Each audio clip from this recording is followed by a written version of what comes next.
Ladies and gentlemen, satire throughout the ages has always been a means of challenging the high and mighty, except that the jesters in the Middle Ages sometimes had to pay for outspokenness by losing their head. Now, many things have changed throughout the years and throughout the centuries, except that criticism of the high and mighty, especially by satire, is not always welcome. The high number of journalists, citizen journalists and bloggers, both inside a prison and those who have been killed, as reported by Reporters Without Borders, is testimony to that. Today, ladies and gentlemen, we probably have one of the best known, but also equally threatened jesters of modern age with us. And my colleague, Brent Goff, is going to introduce him, and he's going to interview him. So, Brent, please take it away. Thank you, Connie. Thank you, Connie. Thank you, Monica.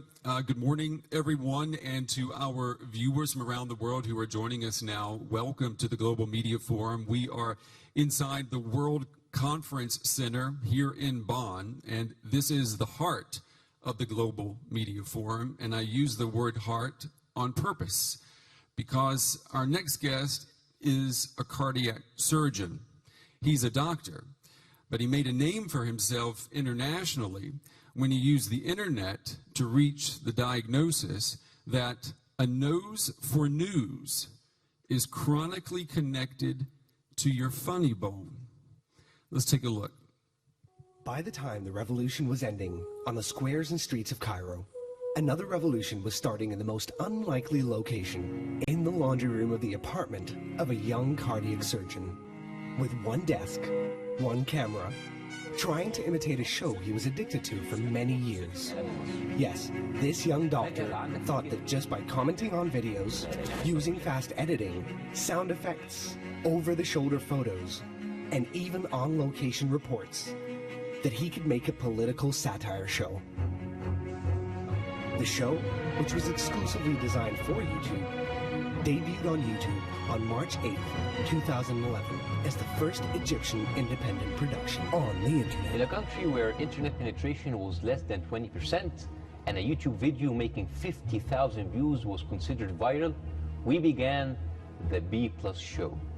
And in less than 2 months, and with only 7 videos, our channel made 5 million views. A figure unprecedented in Egypt. And instead of just staying as an internet phenomenon, we made the next big leap. We made it to TV, and we made a lot of noise as we were at it. أهلا بكم.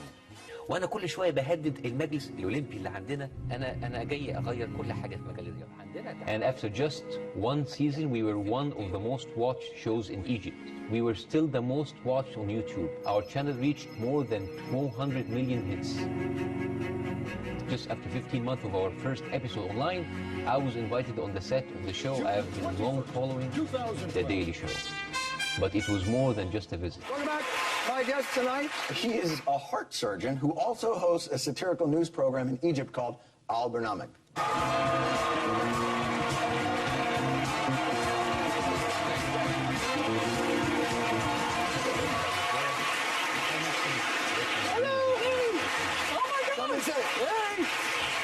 Wow, you've got live audience. Yes. So as soon as we returned to Cairo around August 2012, we decided to take it to the next level and aimed at producing Egypt's first ever live show with real live audience. We managed to find a historic piece of art in the heart of Cairo downtown, Radio Theater, designed by the same architect in New Designed Radio City. I was in your neck of the woods just a couple of weekends ago, but I'll be back in the summer, so I'm going to come down and see you. Are you guys taping in the summer? Yes. I'll come down and see you. We eventually did it. Ladies and gentlemen, Jon Stewart! After just the second episode, we became the most watched program in the Arab world, with an estimated viewership of 30 million people per episode. And that is just in Egypt. Yes, we go on every Friday night to take a few punches at the ruling powers and the right wing in quite an unstable political environment. Every week, an estimated 30 million people tune in. Egyptians have never seen anything like this before. Bassem saved his best material for former President Mohamed Morsi. Look at what Morsi wore when he received an honorary doctorate in Pakistan. Now look at how Bassem portrayed it on the air. Bassem was accused of damaging Egypt-Pakistan relations. Egyptians across the country laughed themselves silly, but Morsi was not amused by the hack joke. A warrant was issued for Bassem's arrest. He was formally accused of insulting the president and insulting Islam. Due to his global reach through YouTube, he was able to influence perceptions worldwide. Bassem was even chosen as one of Time magazine's 100 most influential people in the world in 2013. On the 30th of June, people took to the streets to overthrow the Muslim Brotherhood's regime, and Bassem was now faced with a new reality that he should continue with his message of satire, regardless of the circumstances.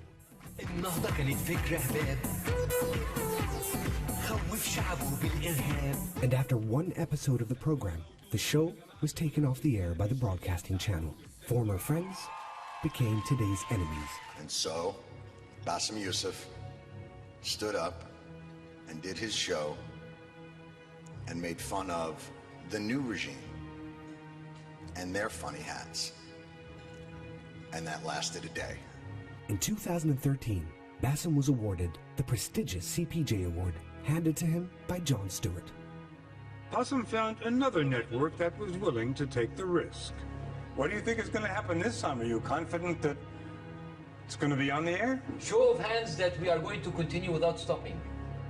Show of hands, we are going to be pulled off air very soon. Woo! And soon was too soon. The show only lasted 11 episodes in its last season. And even in its final stretch, the show stayed true to its values. It remained critical of authority and its biased media, no matter how difficult this became. The lawsuits kept pouring in, and the show was even jammed twice during airing. Eventually, insurmountable pressures on the channel and the team forced the show to be finally banned.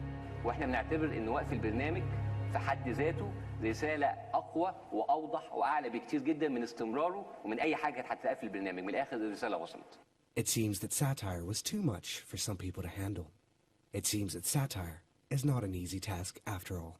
My name is Bassem Youssef, and I'm your host for tonight. All right, Bassem Youssef.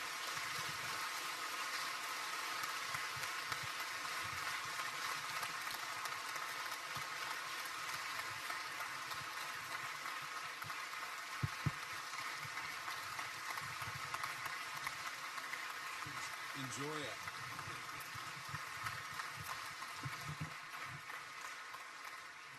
This is a great venue. I mean, I was told this was the place for the old parliament in Bonn.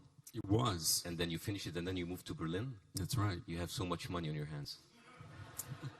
But you have not talked to our Director General then. Yeah. Hey, we gave you a live audience. Yes. It's always nice to be in a live audience. It's just like, it gives you the full sensation that you're funny.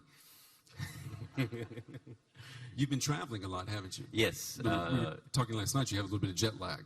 Oh yeah, I'm totally jet lagged. I'm totally beaten. We just came back from Los Angeles and to this nice and very sunny Germany.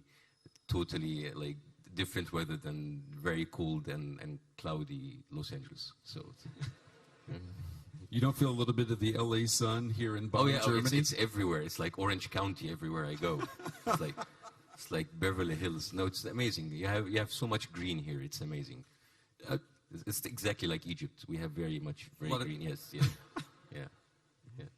Do you ever wake up in the morning and pinch yourself when you think about what has happened in just the last 3 years? A lot. And I do pinch myself, and sometimes I hit myself, and sometimes I abuse myself, because I don't know if that if that was ever meant to be. But you know what? We're off the air now, and I'm enjoying my days of unemployment. So I actually sleep till noon, so I don't wake up pinching myself anymore. It's much more easier. I know everyone here wants to know about the future of your show, what's going to happen. We're going to talk about that in a second, but you have come with a message today. Yeah, yes, I was told I have to read from a paper and a speech, so I did that. And there's no teleprompter. Yeah, there's no teleprompter, so it's going to be very difficult. All right. Well, the floor is yours. Thank you.